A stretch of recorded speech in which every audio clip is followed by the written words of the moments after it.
Alright, I got a little canopy up on my Kubota BX, and it's the out of a old dog crate I had.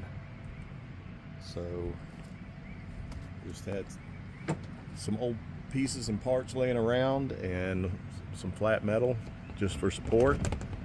And I mean, it's doesn't cover the whole thing, but they do have some crates, crate trays for anywhere from 20 to 30 bucks. And anyway, that beats 400, 800, or whatever I've seen priced out. We'll see how it works.